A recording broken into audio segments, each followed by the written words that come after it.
Now, listen, for some of you, you want to stay single, and that's fantastic. You're focusing on your career. I can see that for some of you, you've like gone back to school, you're studying something, you're using it to progress your business. You've recently wanted to, or you've been working on your own business. So for some of you, you are literally saying, I don't need this. Like, this is a distraction from me and my path. But they don't know that, you know, and still that fear is in their head that at some point you are going to meet somebody and somebody's just going to come in and sweep you off your feet. And the fact that they couldn't decide what they wanted from you or make the decision to fully commit, that then is really kind of burrowing on them. Like, what is wrong with me?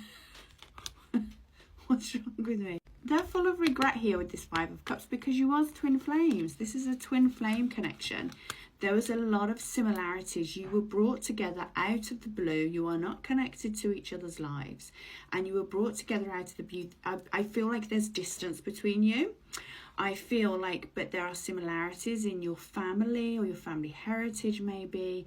And who you are as people. There was a real deep connection. And I feel that for both of you, you don't usually have those connections with those kinds of people. And this was something different, and it was something different to them. They genuinely felt that, they genuinely believed that, but they just didn't know how to, when it come down to it, the root core of it, treat you different to how they treat the other people. They did love bomb you when they came in, they did.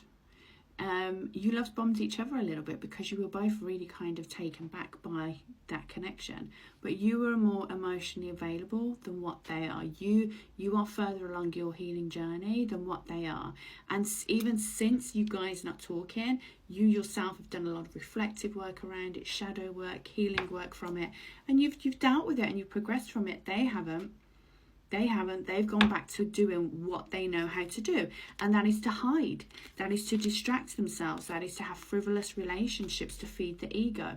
There has been no reflective or healing work done on their part whatsoever. All they're aware of is that they messed up with somebody who they didn't want to mess up with, and that they can't get that out of their head. This person, breadcrumbs, it's what they do. They like you to chase them. Because when you're chasing them, it gives them a sense of power, and they then can sit actually in a feminine energy where they don't have to chase you. This person likes being in a feminine energy. For whatever reason, they don't want to be in this masculine, divine masculine energy. They like to pursue when it comes to sexual desires. They will pursue then. But for love, commitment, stability, security, anything like that, it's scary to them, very scary to them, and that's when it gets too heavy, and that's when they pull away. But they like you chasing them anyway. So when you pull back, they're like, and at the moment you've pulled back, you've locked away, so they're sniffing all around you, what you're doing, where you are, keeping up to date. You trust me, they check you in on you every single day, one way or another. This person struggles changing their own old ways. When they come in, the conversation needs to be had. This is what happened. If that cannot change, then we cannot have a relationship.